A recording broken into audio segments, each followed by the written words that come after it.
Who taught you to hold everything in?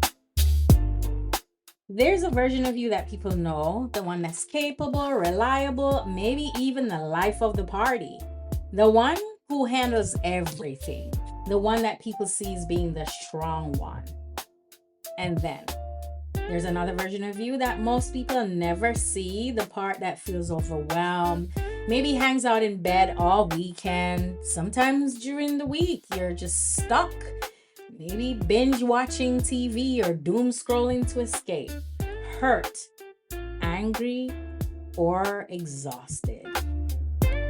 Welcome back to another episode of Unpacking Me, the parts of trauma no one talks about. This is Nikki Cameron, your host. And my name is Murnell St. Jean, your co-host. And today we are touching into the topic of who taught you how to hold everything in? Who taught you how to suppress what you feel? Who taught you how to dehumanize yourself? Oh, I like that one. That's exactly what it is. When you Yes. start suppressing what you feel, you're dehumanizing yourself. Yeah. And that's exactly what it is. Yeah. I think I oftentimes think about where that pattern starts. Mm-hmm. And I think that's where we should start in this in this podcast today. Where does this pattern begin? How did it show up? And I think a lot of the times it's not about where it began, it's about who shaped us into it. Mm-hmm. It's a learned behavior. Mm-hmm. It's something that we were taught to do. And I believe in many environments we were treated, we use emotions. When we had emotions, we were treated like they were a problem. Mm-hmm. We couldn't cry, Mm-hmm. couldn't laugh. Mm-hmm. There were certain things that were expected of us, Mm-hmm. and the more they were expected of us to pretend like we were perfect little people, Mm-hmm. we then learn to suppress our own emotions. And still happens with a lot of grown-ups. It's so true. You know, I know you say little people, but there are a lot of adults who still don't feel comfortable to be authentic in their feelings. They walk around masking, pretending. Big old smile on my face, but inside feels like a tornado. Well, if I was taught to be that person as a little person, if I was taught that behavior as a little person, it's Yeah. the likelihood of me being able to do it as an adult Mm-hmm. is very little. Yeah. Especially if it's something you saw your parents doing or That's a big adults one. around you Mhm. being strong, being. Do you know that sometimes, especially in the Black community, people are told you're not being Black enough. Right. Yeah. You're too weak to be a black kid or a Black person. Mhm. Black people not this weak. Well, Black people don't do that. Right. And so because of it, it's very shaming to people, and people start to turn off what they feel because nobody wants to get judged. Nobody wants to get judged. So in you talking about the environment and being in the environment that you're in, is someone we often forget the important part our body plays. Yes. Your mind, your brain, your body, your soul, they all function as one entity. They're all one. Okay, they function as one entity. Even Yeah. though when you're sick, you got to go see your primary care Mhm. or your liver doctor or the heart doctor. Mhm. Just because they separate the treatments doesn't Mhm. mean that your body is fragmented. That's true. It is all one whole functioning entity.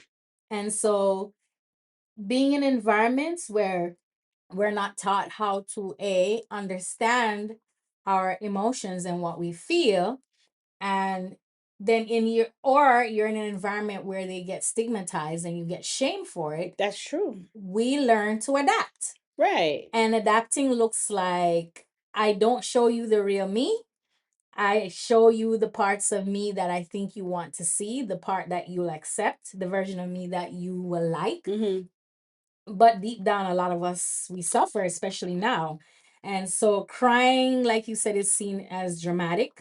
When you get angry, it's seen as disrespectful. And then fear, people tell you you're weak for being afraid. Yeah, that's exactly what it is. But the problem is that I don't think they understand, and well, they don't understand how this affects our nervous system. And it's the trigger for a lot of our survival responses. Yeah. because that's where freeze kicks in. Mm-hmm. Where And what does fawning freeze look like? and freeze looks like shutting down Yeah. emotionally, emotional expression. It looks like numbing. Mm-hmm. It looks like I'm just gonna be a high functioning depressive person. Or I should fight back, and I know I should fight back, but I feel like I can't Mm, because it feel feels unsafe. mm-hmm. I start to feel lethargic, Yes. tired, Tired, drained. hopeless. Mm-hmm. Yeah, that's a freeze response. Mm-hmm. And a lot of us adults function that Yeah. way. And depression also falls in that category of freeze, um, or even disconnected from my body, right? Like I'm Right. having an out of Mm, body experience. Yeah. And the fawning is I'm so focused on taking care of other people's needs that I neglect my own. And a lot of us learn how to do that. We were taught to be experts at pleasing others. But a lot of times, I don't know about you, Mernell, but in my practice, even for myself in my own healing journey, I literally had to learn how to cater to me, how to Mm, please me, mm, because attempts to please self was labeled as selfish. mm, And so I had to learn to become more self focused, mm. more self care, more self committed. So I learned how to be committed to everybody else, But not to yourself. but parents typically don't teach children how to commit to self. Exactly. You know, I'm a new parent, and that is one of my biggest thing right now is learning how to commit to myself Yeah. because there's Especially as so a new much, mom. especially as a Oh new my parent. gosh. There's Everything so is about the much. baby. Everything is about the baby. So trying to find moments to prioritize myself.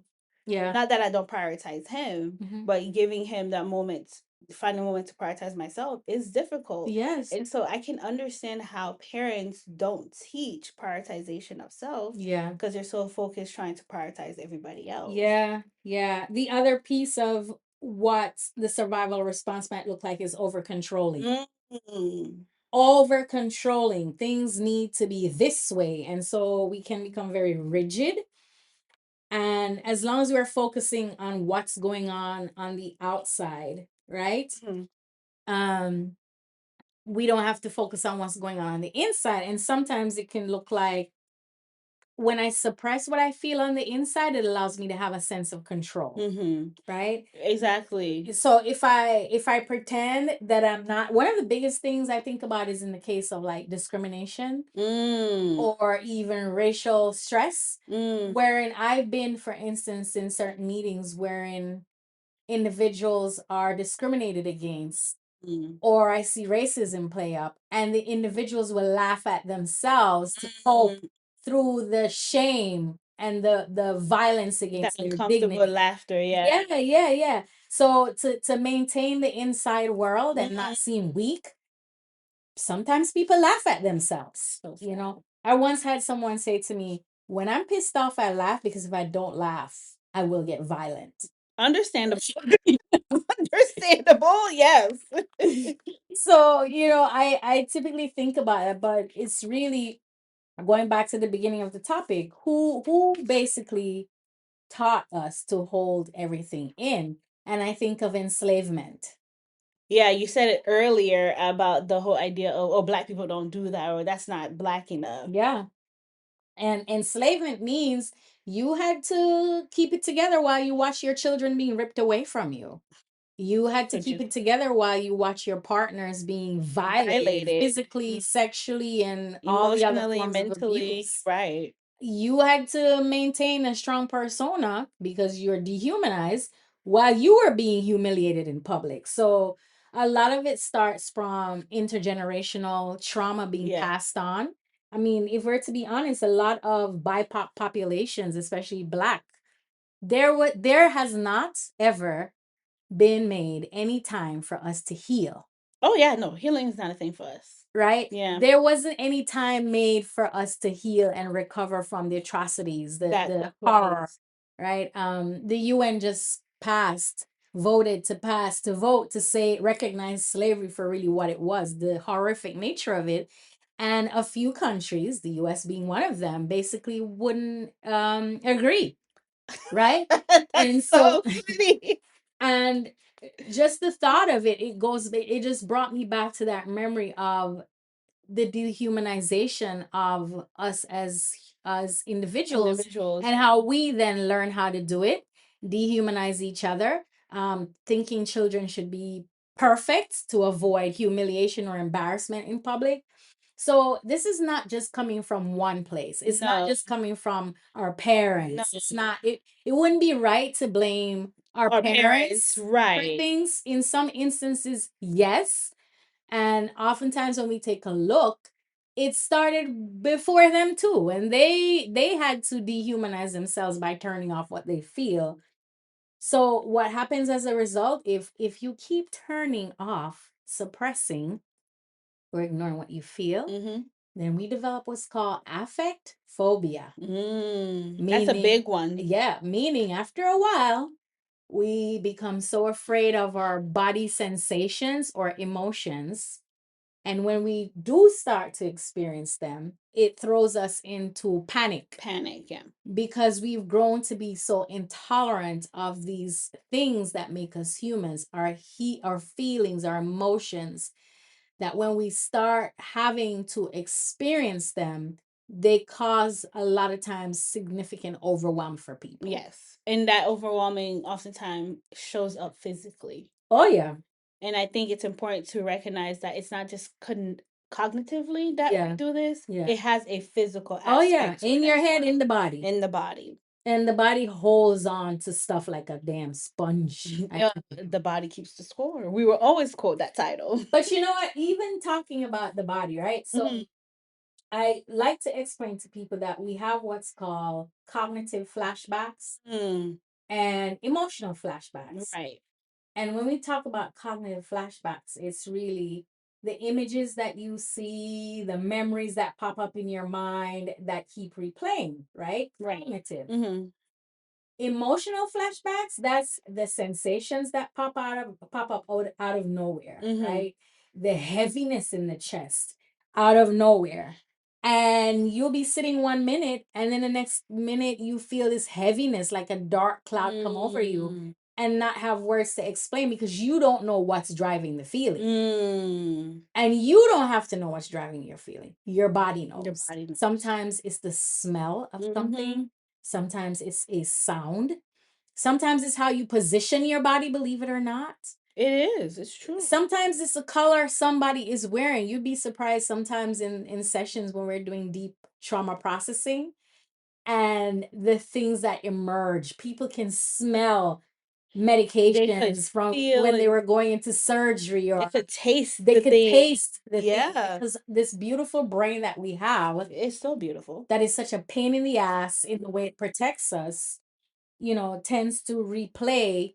And our bodies have one and one only purpose, which is to make sure that we're safe, and it will do everything it needs to do to keep us safe. But if you're afraid of your feelings, when your body starts to do what it knows it needs to do to keep you safe, you will freak the hell out, Yeah, and it's so true. It's one of those things where there has to be, it has to be very intentional. We have to be very intentional in understanding what we suppress, the body will express. yes, yes, And so it we might find ourselves being incredibly successful. We might find ourselves being intelligent. It doesn't matter where we are in life. What we do know is that we're still going to find ourselves saying things like, I don't really know what I feel. The body mhm, is still going to be showing up, and we'll find ourselves saying, I just pushed through. Do you know how many times that push I through. have said, I just pushed through? Mhm, mhm. And we'll find ourselves saying things again like, it's not a big deal, but Just it really is a minimizing, big deal. minimizing, Yeah. downplaying, devaluing the harm. Just, and it's not a big deal has become the statement, Mhm. but because of the suppression. It's not a big deal for you, but it's a big deal for your body, which Body. is why you can't function the way you want to function. So meanwhile, while our body is telling us a completely different story, we end up feeling things like chronic tension, fatigue, digestive issues, difficulty Mm-hmm. relaxing, Mm-hmm. Do you procrastination. do you know that for a lot of people being calm feels unsafe? Yes, 100%. Calming down feels unsafe. The moment they start to feel calm, anxiety will It will show show up, up. or guilt will show up. Sometimes even shame might show up because they're so used to functioning. There's no middle ground. It's one end of the spectrum to the other. Either I'm in crisis and distress, or things are really, really settled, and there's no in the middle. And when I'm too calm, I feel like I'm in danger because the body just learned to function in a chaotic state. Exactly. So let's talk about the fact that sometimes, because of chronic stress that we've been experiencing, a lot of times from childhood or not childhood, when depression, for instance, Mm-hmm. or toxic stress gets a hold of the brain and the body, how it affects this front part of our brain called the prefrontal cortex. Mm-hmm. And what it does cause damage. Mm-hmm. And people have a hard time with making decisions, Mm-hmm. making judgment calls, and processing information, or Mm-hmm. even putting into words how they How they feel. feel. Mhm. And then that causes a lot of shame to come up. So I'm very cautious about asking people how they feel or what do they notice sometimes, because that can trigger a lot of shame. Mm. So many times I'll say, "Can you feel your butt on the chair?" No. "Can you feel your feet on the ground?" No. "Can you feel your clothes on your body?" No. And that to me signals that your body is working so hard to keep you safe that it feels that numbness is the way to go to protect you. Mm. And it's nothing to be ashamed of. It's just understanding that your body's not trying to kill you. It's actually trying to protect you from whatever is going on that is so overwhelming that it feels as if, Unresolved. yes, Yeah. it's unresolved, right? Yeah. Um, and then at the same time, with all of that going on internally for you, trying to be strong in relationships, being afraid to ask for help, or when you can't say what you need or ask for what you need, then getting pissed off that people can't, like getting pissed off that people can't understand your needs, but then you can't express what you need. Yeah. Do you hear the confusion in that? There's a lot of confusion in that, because then there's that point where there's such a desperation to get that need met that you don't know what it is, Yeah. and therefore you're projecting it onto others, wanting them Mm-hmm. to Mind read your read. mind. Yeah. Yeah. And I guess the question would be, so what is the real cause of living this way? What is the cost of dehumanizing yourself Yeah. by suppressing what you feel, ignoring what you feel? Right, because suppression doesn't mean elimination. Mm. What it does, it redirects the emotion, the behavior, the thoughts to someplace else. Mm-hmm. Mm-hmm. So it becomes a weighty cost. Yeah. There, go ahead. And then this is why we have things like high anxiety, Mm, high depression rates, because the more you ignore what you feel, turn off what you feel, push down what you feel, is the more distress you put your system in, and you keep your body, and sometimes we don't even know we're doing this, right? It keeps the body in a state of hyperarousal, like always on guard, mm-hmm, always bracing. right. And I can't tell you how much work I'm having to do with individuals, even me myself, having to still do to train the body that it doesn't have to brace anymore, getting ready for the Mm. next threatening thing to happen. And that's crazy because you've been on your journey for a Oh yeah. while Oh now. yeah. Oh yeah. But you're still out here in the world experiencing That life with other humans. exactly. So healing is not a destination. To Mm-hmm. me, Mm-hmm.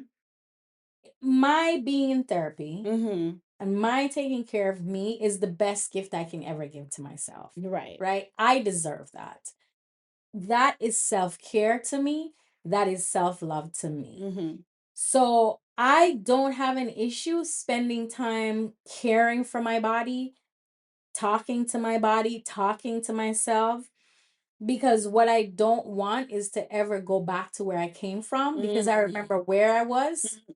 and it wasn't It pretty. wasn't nice, yeah. It was hell, and I made a promise to myself to never go back there. And I always tell individuals I support in healing, once you've done the work and you shifted out of this trauma vortex, this tornado, Right. into the healing state, you will not let anything or anybody Oh get you no. back into that drama you You just will came out of. protect it like Yes. with your life. Yes. So emotional numbness, or feeling overwhelmed, or having difficulty concentrating, just not having clarity, it it might be, and sometimes you might think, oh my God, I'm sick, medically it's a medical issue. Sometimes it starts with you having to turn off your emotions, you having to turn off the access that you have to To yourself. yourself. Ooh, that's a good one. Because that's what you're doing. You're Yeah, turning off access to to yourself. your fullest self. Right. And some people, it affects them sexually, Mm-hmm. it affects them in relationships. um It affects your weight. oh God, yes. So, Oh yeah. yeah, oh It yeah. could be the reason why we're not losing weight or Yeah, gaining weight. yeah. It affects a lot of parts of your body. It affects, The way you see yourself. yeah. Yeah, yeah. Because when you suppress emotions long enough, you don't just lose access to pain, Yeah. you're losing so much more than that. Mm-hmm. And I Mm-hmm. think a lot of the times we suppress it because we don't want to feel the pain. Mm-hmm. But pain that is unhealed will find a way to manifest It itself. comes back up to the top. It Yeah. typically does. And so, learning to feel safe again, what would that look like? It's not that one day you're gonna get up and say, today I'm gonna feel safe. Today I'm gonna be in my body. No. Whatever has happened to you happened over a period of time, Yes. most times, right? Yes. Sometimes it's that one event that happened, Mm-hmm. and sometimes it's something that happened over time, especially for individuals with complex PTSD, PTSD. right? Mm-hmm. But when that happens over a period of time, you now need to go and retrain, Over a period of practice, time. slowly Yes. practicing new Yes. behaviors, Yes. new way of thinking. Yes. And that's what pisses a lot of people off, Yep. that they don't think, I didn't harm myself, so why do I have to be the one to do all this work? Or this is too much. And Mm-hmm. I respect that, I because respect that. it is too much. It's a lot. Mm-hmm. And you deserve it, though. Mm-hmm. You deserve every pain in the behind thing that you have to do, so you can function and have full access, full range of your To yourself. emotions. Right. Yes. I think the key word that I want to drive home for me is the slow part. Because everything did not happen overnight. If Yeah. we try to feel it all at once, Yeah. it can be destabilizing. Absolutely. It's not gonna feel good. It's gonna feel terrible. Mhm. And that's why it has to be a slow process. Yes. Not to say it's gonna be the slowest process in the world, Mhm. but it does take time for us to heal because healing takes time. Start with the body awareness, because your body will give you heads up. Mm, Your body will typically give you a warning that something is off, something is wrong. And start by, just being curious about sensations in your body. Just sit there, just like literally sit there, and even if you're numb, just notice what feeling numb is like. mm, Like, don't judge it, just kind of notice how numbness feels for you. mm. Notice what it's like to not feel connected to your body. Notice what it's like when tightness shows up in little spurts, Little right? bursts, right. Don't overwhelm yourself, because you literally have to, again, train yourself to become comfortable with you. Right. And I hate that I have to say it that way. You literally have to train yourself to become comfortable with you. And that is what it is. That's exactly what it is. With Getting you, comfortable with you, your feelings. Do yourself. you know a lot of people can't spend time by themselves? I know. They can't do it. I If the know. TV's not on, or they're not listening to music, or they're not on the phone, they cannot sit With quietly themselves. with themselves. They can't do it, because the thoughts start coming, Mm-hmm. the emotions start coming, Mm-hmm. and they start freaking the hell out, because many of us were not taught what our emotions mean, or how to take care of ourselves to experience them, for them to build up the container that you need to hold them. So you literally start small by becoming curious about What the you're into. feelings you're having. And I also suggest that the second thing to do is to develop an emotional language. Yeah, I know yeah, that's a strange thing to yeah. say, but most of us Practice. do not have an Yeah. emotional language. We only No. know base emotions. Mm-hmm. Happy, sad, angry, mad. We don't Anxious. anxious. Anxiety is one of the big Yeah. emotions everybody know. And so being able to develop an emotional language Mm-hmm. instead of saying fine or stress, learning other emotional expressions like frustrated, Mm-hmm. disappointed, Mm-hmm. overwhelmed, Mm-hmm. things like melancholy, other emotions that exist, because being able to put the correct Language. label Yeah. to the emotion is very helpful in healing past the emotion. And sometimes people say, but I don't even know what I'm feeling. That And sometimes you don't know what you feel, and it's okay. That's when you grab your journal mm-hmm. and you sit down. Mm-hmm. And I tell people, you can draw what you feel, draw something that represents the feeling that you're having, or start by writing out, I don't know Know what what I'm I'm feeling, feeling. and write out what goes along with that. Mm-hmm. There are different apps that can be used to help. My Mood Journal, Mm-hmm. I recommend that to my clients to use the My Mood Journal, the Stare app, STAIR, because those help people to develop a language for their feelings. Like it'll give you the words to match what you're feeling or not feeling.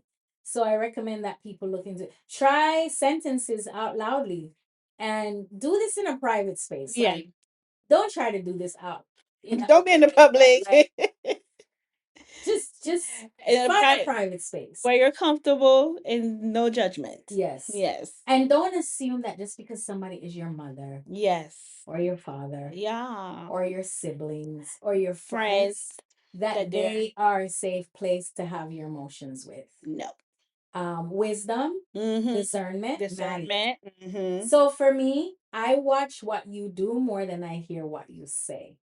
And if I hear you being judgmental of other people's feelings, you will not be one that I Not trust my to be feelings. vulnerable with, Not with right? my And I feelings. will have conversations with you to gauge your views Mm-hmm. on it. I will ask you questions. How do you feel about mental health? How do you feel about people get anxious? I want to know because that right for me to let people hold my vulnerable emotions or my authentic feelings, that's something that has to be earned. Mm. Say that again. You got to earn that. Say that again. Yeah, Say them sentences again. that can't that's not a free for all. Mm-hmm. I'm authentic with everyone. I am not vulnerable with everybody. Say that again. That is something that you have to show me Mm-hmm. the same way how I'm intentional about showing by being who I am, Mm-hmm. right? You have to show me that you've earned the You've right to earned be it. vulnerable. Because authenticity does not automatically equal No, vulnerability. no, And that's a huge difference that a lot of yeah, people do not know. no. My authenticity means I give you access to my To my spirit. spirit, I right. let you be In my in my presence. presence. I'm in your presence. But vulnerability means I not only give you access to my spirit, I give you access to my spirit, my presence, my soul, To me. the depths of me, Yeah, knowing that you can use it to hurt me. exactly. That's a whole That's other a whole level. different thing. This is me taking risks to tell you things that come up out of the depths of my soul, knowing that you can use it at any time to cause me harm. And trusting that you won't. And I have to trust that you won't. Trusting that you won't. Yes. And this goes both Of ways. course, it's a mutual thing, but I wanted us to understand the difference between the two. Yeah. And I want to say, we were not born disconnected from our emotions. I'm telling Yeah. you, I have a baby and I'm seeing that. It's so nice because a lot of the work that I do is attachment based. Yes. And so I get firsthand account on Mm-hmm. attachment Mm-hmm. based experience with Mm-hmm. this child. Mm-hmm. And we were not born with the ability to disconnect from our emotions. It's something that we learned to do. So I have a question. I have a Hmm. facetious question, right? Okay. So you know how we started out with who told you to hold everything in? Hmm. I want to ask our listeners, are you gonna give yourself Are you going to be the one Mm. to give yourself permission Mm. to stop holding it in? Are you willing to make a commitment to being the one to give yourself permission to stop holding it in? Oh, that's nice. You could hear the pin drop at that question. Yeah, it's a It's a commitment. commitment to yourself. Yeah. And even if you learned it, Mm-hmm. it can be unlearned. Yeah. And then Yeah. you can give yourself the permission to stop holding. And that takes a level of willingness to experience discomfort because you're going to feel uncomfortable. I've been in spaces where I'll never forget. So I had lost my grandmother and I went to go get a massage. And I walked into the room and I said to masseuse, listen, I just want to give you a heads up. I'm going to be crying, maybe even sobbing. I don't need to be coddled. I just need to let my tears flow. They need to come out. I need to let my grief be. You just keep massaging me and let me worry about my tears. And he said, okay, thank you. And the only time he interrupted me was to say, do you want tissues? I'm like, yeah, because now I'm having snot coming out. You know, and there that same time period, I remember I'd be sitting in public when I was waiting at the pharmacy or something, and I would start to cry. And people would look so uncomfortable. I did not care because what I was not going to do was push the grief away. Push the grief away. Grief deserves to be witnessed All emotions and supported so that it doesn't stay stuck. Especially grief. Especially grief. Like we like to rush people to move on. Move on from the grief. Yeah. And grief is not one to be rushed. No. Grief said, I want to show up. Yes. And I want to be seen. Something or somebody. Yeah.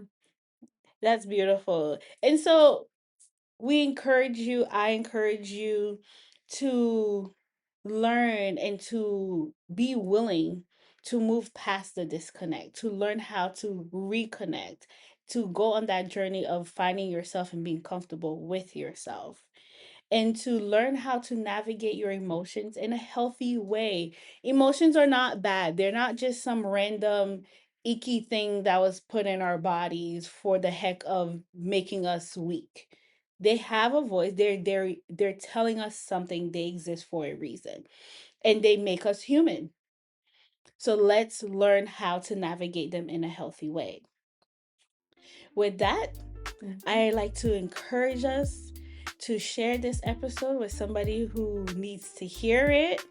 I would like to encourage you guys to check out the website, daretoemerge.com, where you can connect with us, our therapists that are in the Oakland Park area, Fort Lauderdale area. We are here for you guys. We are open. You can go on our website, check out who is available. Our blogs are available. Our Instagram are there. Check us out. We have a lot of resources and we have groups that you guys could be a part of that are coming up in the group section on our website. Yep. With all that being said, be kind to yourself because you deserve it.